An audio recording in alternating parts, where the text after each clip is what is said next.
I have another confession to make.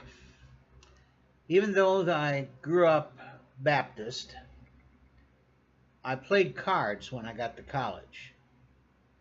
Now, before you condemn me to the lower regions of hell, I learned a lot about cards, not by playing gambling games, but just to play cards to occupy time.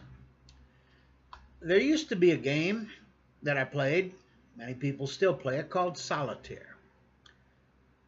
Now, a deck of cards has 4 suits: clubs, spades, diamonds, and hearts. And each one of those suits has 13 cards. 4 times 13, now this is tough, is 52.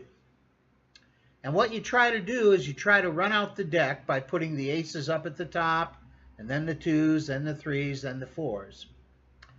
And it occupies time, and it doesn't accomplish much of anything.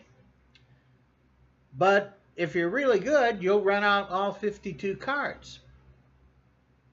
Now the Statler brothers, this is a group that sang back in the 1960s, sang a song that was interesting. They talked about a man who played solitaire till dawn with a deck of 51.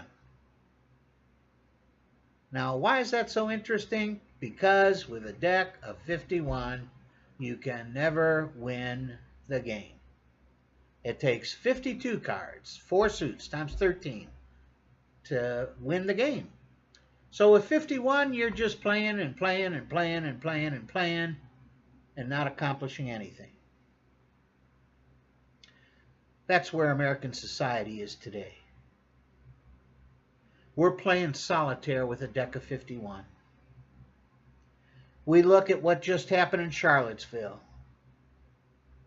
and all the commentary, opinions that are going on in the media about that now, all the changes that need to be made, all the psychologists and doctors that are put on panels for us to view. It was the same back in 2014 with Ferguson. It was the same in 2015, I believe it was, with Baltimore. Why is this happening in America?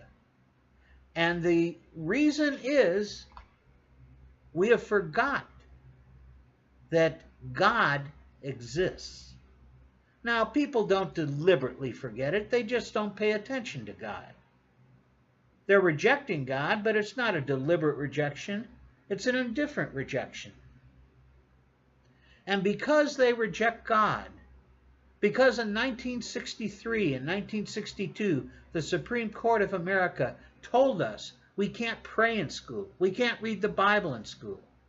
And because all these decisions have come down from the Supreme Court saying we don't want God in our life, God, who is a gentleman, who can stop the spiritual forces of the evil one, Satan, which, by the way, are still in America, we're playing solitaire with a deck of 51. Listen to these words that are written from 2 Corinthians, the 4th chapter, verses 3 and 4. It says, "But even if our gospel, the gospel of Jesus Christ, is veiled, it is veiled to those who are perishing." Why can't people see Jesus Christ today? Why can't they recognize that He is alive, He is God, and He will change their life? He will come into their heart, and He will give them a new heart, and He will free them from sin? Why don't they believe it, and why don't they open their hearts? The next verse says, whose minds the God of this age, small g, has blinded, who do not believe, lest the light of the gospel of the glory of Christ, who is the image of God, should shine on them. The reason people aren't turning to the Lord now is because Satan is blinding them.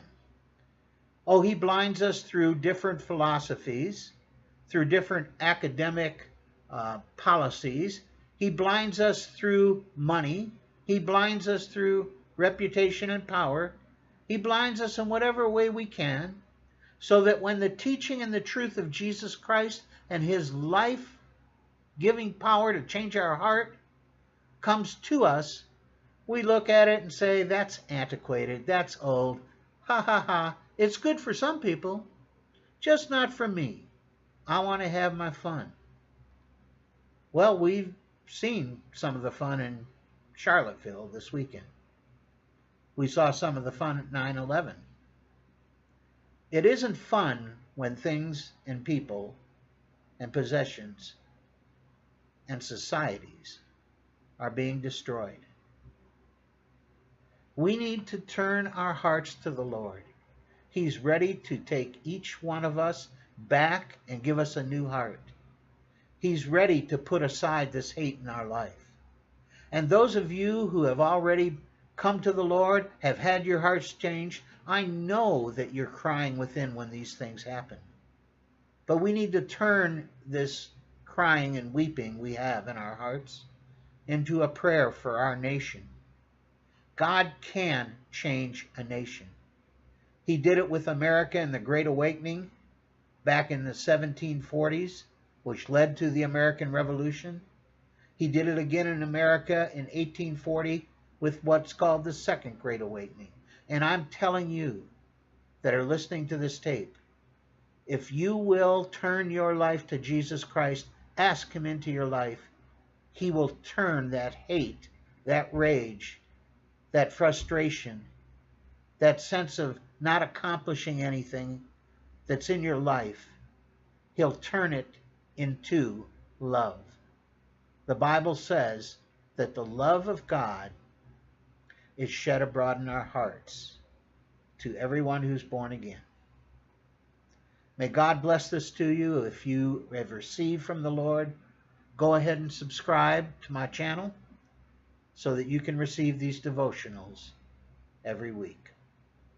Lord's blessings on you.